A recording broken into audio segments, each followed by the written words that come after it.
안녕하십니까, 윤쌤입니다. 오늘은 캐드의 레이어에 대해서 알아보도록 하겠습니다. 레이어란 층을 말합니다. 층이란 도면층, 그 다음에 문서층처럼 겹겹이 쌓여 있는 것을 말합니다. 캐드뿐만 아니라 각종 프로그램에 사용되는 기능에 속합니다. 특히나 그래픽 작업을 다루는 소프트웨어에서 사용이 됩니다. 포토샵, 일러스트, 프로크리에이터 같은 프로그램 등등에서 많이 사용되는 기능입니다. 레이의 기능은 캐드뿐만 아니라 기타 프로그램을 사용하신 적 있으시면 훨씬 쉽게 사용할 것으로 보입니다. 캐드상의 레이어는 직관적으로 사용이 가능하며 메뉴를 이용해서 변경 처리하게끔 되어 있습니다. 도면층이란 지금 보이는 문서처럼 이렇게 각별로 층이 이렇게 얹어져 있는 것을 화면상에서 캐드상에서 지원을 해 줍니다. 먼저 실습을 한번 해보도록 하겠습니다. 캐드상에서는 도면층 특성이라는 부분이 있습니다. 명령어는 레이어를 치셔도 되겠습니다. 치면은 도면층 특성 관리자라는 부분이 나옵니다. 이 녀석을 통해서 레이어를 만들고 삭제, 여러가지 기능 등을 할 수가 있습니다. 다음은 레이어의 작성과 사용 방법에 대해서 잠시 살펴보도록 하겠습니다. 화면상에서는 도면층 특성을 클릭을 하시던가 아니면 명령어 상태에서 레이어라고 입력을 하시면 이렇게 도면층 특성 관리자가 나옵니다. 여기서 상단에 보이는 요 4개의 메뉴들이 사용이 되겠습니다. 첫 번째 거는 레이어를 생성하고, 두 번째는 레이어의 동결, 그 다음에 삭제, 그 다음에는 현재 커런트 레이어로 바꾸는 작업 등이 진행되게 되었습니다. 자, 먼저 여기에 앞에 보이는 이 레이어의 층을 클릭하시면 일단 4개 정도만 해보겠습니다. 그럼 이름이 각각 나오는 레이어가 있겠습니다. 이 레이어 이름에 해당되겠습니다. 그 레이어라는 것이 그 회사별, 그 다음에 시험장별, 그 다음에 개인별, 그리고 학원별, 그 모든 이름이 다 다릅니다. 그리고 딱히 정해진 룰은 없지만 레이어의 이름을 동일하게 함으로써 회사 내나 학원, 기타 사람들에게 일종의 약속된 서식입니다. 그래서 이름을 바꿀 때 꼭 자기만 소속된 곳에 있으면 자기만 쓰는 것이 아니라 모두 지정된 레이어 이름을 쓰도록 해야 되겠습니다. 먼저 여기서는 예를 들어서 기능대회 레이어 이름을 한번 써보겠습니다. 먼저 첫 번째 번호가 여기 번호가 보이는 것이 레이어 이름으로 지정하겠습니다. 더블 클릭을 하시면 이렇게 커런트 레이로 바뀌니까 F2번을 누르시고 바꾸겠습니다. 이렇게 3번, 4번 변경하고 그 다음에는 제일 중요한 색상을 하겠습니다. 1번 색상이 하늘색입니다. 클릭하시면 여기 위에 컬러 수가 보이는 요거는 인위적으로 지정할 수도 있고 여기는 대표적인 컬러로만 진행하겠습니다. 먼저 하늘색 사이언 하고 두 번째 컬러는 녹색입니다. 컬러 넘버 3번.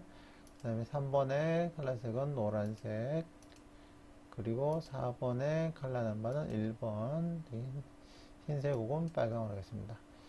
자, 요렇게 색상을 지정하고 나서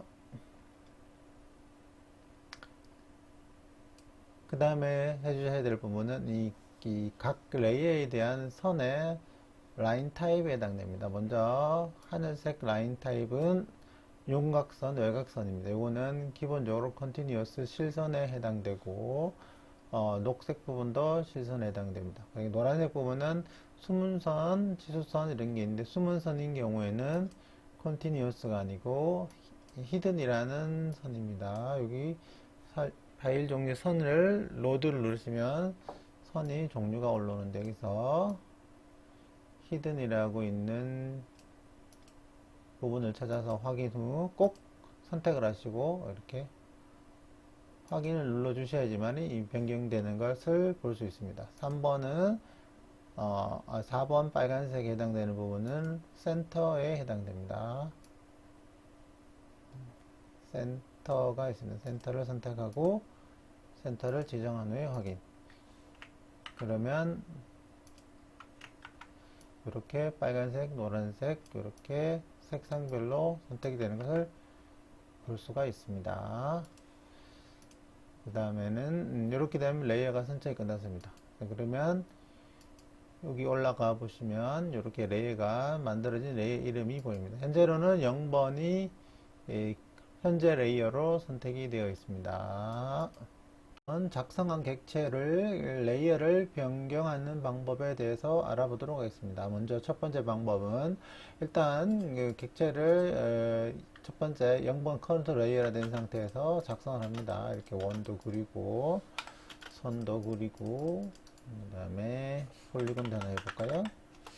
폴리곤도 하나 이렇게 하나 그렸습니다. 그 상태에서 이 원만 다른 레이어를 변경하고자 할 때는 원하는 객체를 선택하고 나서 레이어의 객체를 선택해 줍니다. 뭐 예를 들어서 원은 전부 다 녹색을 하고 싶다. 이렇게 선택해 주시고요. 폴리건은 3번을 하고 싶다. 이렇게 이 선등은 4번 레이어를 변경하고 싶다. 이러시면 먼저 선택하는 레이어를 하기 전에 객체를 선택하고 내가 원하는 레이어로 변경해주면 레이어의 변경이 이루어지겠습니다. 보통은 이런 방법도 많이 쓰기도 하고 아니기도 하겠습니다. 먼저 이렇게 첫 번째 방법입니다.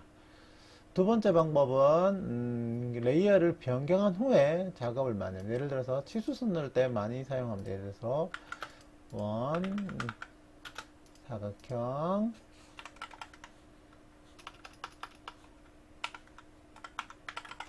폴리건 이렇게 있다고 가정했을 때 여기에 대한 치수를 적을 때 만일에 이렇게 뽑으면 뭐 치수가 나오겠죠. 근데 이게 지금 흰색으로 나오는 요거를 이렇게 말고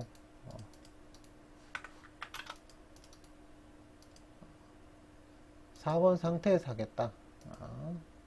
변경은 여기 빈 공간을 클릭해 주면 됩니다. 이 상태에서 뭐 치수를 뽑겠다 이러면 레이어가 변경된 상태에서 나와줍니다. 이 다음부터는 내가 그리고자 하는 객체는 전부 다 이 변경된 레이어로 만들어집니다. 예를 들어서 1번 레이어로 원을 그리고 싶다. 그럼 계속 1번 레이어의 영향을 이렇게 받겠죠. 예. 그리고 3번으로 커런트 레이어를 바꾸고 작업을 하면 이렇게 만들어지겠습니다. 레이어의 특성 일치라는 부분 MA 매치 프로퍼티에 대해서 알아보도록 하겠습니다. 예, 기존에 레이어가 이렇게 많이 되어 있지만 실제로 이렇게 작업을 하다면 만들어진 레이어를 놓고 이 레이어가 다른 레이어를 바꿔야 되는 경우라든지 조금 작업 능률이 떨어지는 경우들이 있습니다. 이럴 때는 많이 사용되는 부분입니다. 특성일치라는 이 명령어를 클릭하고 나서 내가 이 레이어를 선택하고 내가 원하는 객체를 선택해주면 동일하게 이 레이어로 다 이렇게 병행이 되어 있습니다. 명령으로는 MA라고 치시면 선택했던 레이어를 기준으로 다른 객체들이 변경되는 것을 볼 수 있습니다. MA 일종의 레이어 복사의 개념으로 보시면 되겠죠. 네. 자, 물론 이렇게 해서 다른 계열을 바꾸고 특성일치 이렇게 해서 복사를 진행이 되겠습니다. 실제로 많이 사용되고 뭐 빈번하게 쓰실 겁니다. 꼭 외워두셔야 되는 부분입니다. 다음은 각 선별로 만들어져 있던 객체들의 라인 타입, 즉 그 선 종류 축척이라고 하는데 이것을 LT 스케일이라는 명령어입니다. 어떤 것이 있는지 무엇을 말하는지 한번 보도록 하겠습니다. 먼저 이 객체를 라인 3번으로 조금 바꿔볼까요? 라인 3번의 객체는 선 종류는 히든입니다. 그런데 화면상에 보면 이렇게 확대를 하면 이렇게 조금 보일 수 있는지 몰라도 여기서 보면은 잘 보이지 않습니다. 이럴 때 LT 스케일이라고 입력을 하시면 라인 타입의 축적 값을 넣습니다. 기본이 1입니다. 여기서 만일 0.5 이렇게 좀 더 짧아지겠죠? 이 화면이 너무 작아서 그런데 뭐 한 요거 해볼까요? 호하니까 보이죠? 이렇게 타입들이 보이게 되겠습니다. 뭐 예를 들어서 LTS라고 줄여서 10 정도 해서 써볼까요? 그러면 좀 더 커지는 것을 볼 수가 있습니다. 이런 게 LT 스케일인데 회사마다 다르고 자기가 도면을 그렸을 때 화면에 보이는 축적 비율에 따라 조금씩 다릅니다. 그래서 많이 사용되는 명령어니까 꼭 숙지하시고 사용을 해 주셔야 되겠습니다. 그리고 블로그에는 나와 있지만 이 라인 타입의 이 객체들이 하나만 따로 지정이 가능합니다. 이거는 이제 그 컨트롤 1번 체인지 프로퍼티에서 객체를 선택하면 여기에 선 종류 축적이 1로 잡혀 있죠. 이거는 지금 실선이니까 의미가 없고 여기에 빨간색을 선택을 하면 축적이 1로 잡혀 요거를 뭐 좀 큰 값을 변경해 볼까요? 한 5 정도. 그러면 훨씬 더 큰 값으로 바뀐 걸 볼 수 있습니다. 여기서는 요 손의 값은 손 종류 1인데 이걸 한 뭐 3으로. 그러면 이 녀석과 이 녀석의 크기가 다르겠죠? 그러면 자기만의 어떤 객체의 LT 스케일 값을 따로 지정할 수 있습니다. 하지만 이게 나중에 그 LT 스케일 전체 값에 영향을 받기 때문에 조금 주의해서 사용을 해 주셔야 되겠습니다.